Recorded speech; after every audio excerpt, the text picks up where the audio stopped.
Hello everyone, কেমন আছেন সবাই? নতুন একটা ভিডিওতে স্বাগতম। আজকের ভিডিওটি হবে অনেক ইন্টারেস্টিং, কারণ আমরা এমন একটা গ্যাজেট আনবক্সিং করব যেটা করতে পারে আপনার ডেইলি লাইফ অনেক ইজি। ট্যাব কিংবা প্যাড আমরা সবাই কম বেশি ব্যবহার করি, যেমন গেম খেলা, ক্লাসের নোট নেওয়া, আরও বিভিন্ন অনেক কাজে। কেমন হতো যদি লেখার জন্য নির্দিষ্ট প্যাড থাকতো? অনেক সময় প্রচুর পরিমাণে কাগজ নষ্ট হয় প্র্যাকটিসের সময়, এবং কাগজের প্রাইসও অনেক হাই। তাই এই সমস্যার সমাধানে Xiaomi তাদের রাইটিং ট্যাব তৈরি করে। এই রাইটিং ট্যাবটা বেশ কিছু বছর আগেই লঞ্চ হয়েছে, কিন্তু অতটা পপুলারিটি পায় নাই। কিন্তু বর্তমানে লক্ষ্য করলাম যে বাচ্চাদের জন্য মানুষ অনেক রাইটিং ট্যাব কিনছেন, যেগুলি একেবারে বাজে কোয়ালিটির, খুব সহজেই নষ্ট হয়ে যায়। তাই ভাবলাম এটা নিয়েও একটা ভিডিও করা যায়। Xiaomiর এই ট্যাবটা আপনি দারাজে পেয়ে যাবেন।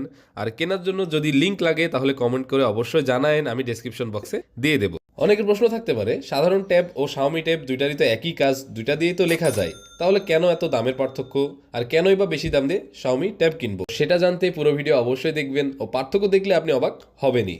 প্রথমে চলুন বক্সে কি কি আছে সেটা দেখি।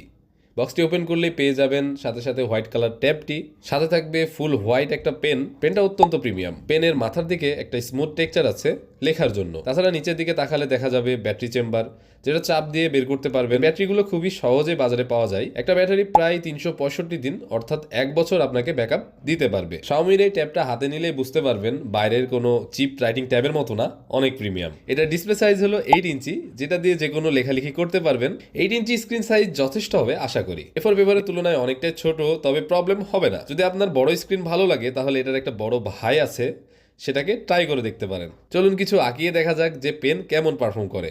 লেখার সময় পেনটাকে যদি একটু জোরে প্রেসার দেন তাহলে গাঢ় দাগ হয়, আর হালকা প্রেসার দিলে হালকা দাগ হয়, যেটা আপনার লেখালেখির জন্য অনেক সাহায্য করতে পারে, কিংবা আঁকিবুকি করলে সেটার ক্ষেত্রে অনেক সাহায্য করতে পারে। এবং লেখার পর সেটা মোছার জন্য খালি মাঝে একটা বাটন থাকবে, বাটনে চাপ দিলেই সব ক্লিয়ার হয়ে যাবে। কিন্তু অনেক সময় ভুলে হাতের চাপ লেগে কপি করা তথ্য হারিয়ে যেতে পারে, তাই সেটার জন্য থাকবে লক বাটন। এবং এই লক বাটনটা আমরা দেখতে পাবো বডির এক সাইডে। তো এইভাবে লেখা মোছা যায়, কিন্তু হোয়াইট বোর্ডের মতো আলাদা আলাদা কিংবা ভাগ ভাগ করে মুছতে পারবেন না। চলুন এখন এটার একটা দারুণ ফিচার দেখি। এটার পেনটা ম্যাগনেটিক ও প্যাডের এক সাইডে অ্যাটাচ করা যায়, যেটা খুব সহজে খুলে আসে না। এর জন্য পেনটা সহজে হারাবে না, কারণ ছোট জিনিস হয় হারিয়ে যাওয়ার একটা সম্ভাবনা থাকে। সেই সমস্যা থেকে এটা পুরোপুরি আপনাকে দূর করবে। এখন চলুন নর্মাল ট্যাবগুলির সাথে এটা তুলনা করি। তো প্রথমেই বিল কোয়ালিটি খুবই বাজে নর্মালগুলির, রাইটিং স্মুথ না, প্লাস লেখার সময় পেন ছাড়াও হাতের দাগ পড়ে, যার কারণে কোনো কাজই করা যায় না। কিন্তু এই সমস্যা আবার Xiaomi ট্যাবে নাই। আপনি স্ক্রিনে হাত রেখে খুব সহজেই লিখতে পারবেন, কোনো হাতের দাগ পড়বে না। তাছাড়া আরও সুবিধা আছে, এটা দিয়ে ডেইলি টাস্কগুলি চিহ্নিত করতে পারবেন, কারণ লক সিস্টেম থাকবে। এটাতে কাজ লিখতে পারেন, রুটিন লিখতে পারেন। একবার লেখা হয়ে গেলে শত ঘষাঘষি করলে উঠবে না, যদি না আপনি ইরেজ বাটনে চাপ দেন।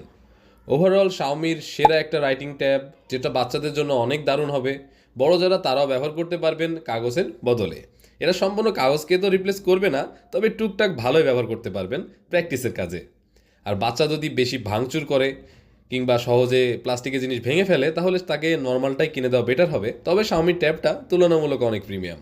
তো আশা করি আপনার এই ভিডিওটি ভালো লেগেছে। যদি ভিডিওটি ভালো লাগে তাহলে চ্যানেলটি অবশ্যই সাবস্ক্রাইব করে রাখবেন। তাছাড়া নতুন নতুন ভিডিওর জন্য চ্যানেলের পাশেই থাকবেন। তো আজকের ভিডিও ছিল এই পর্যন্তই, দেখা হবে অন্য কোনো নতুন ভিডিওতে।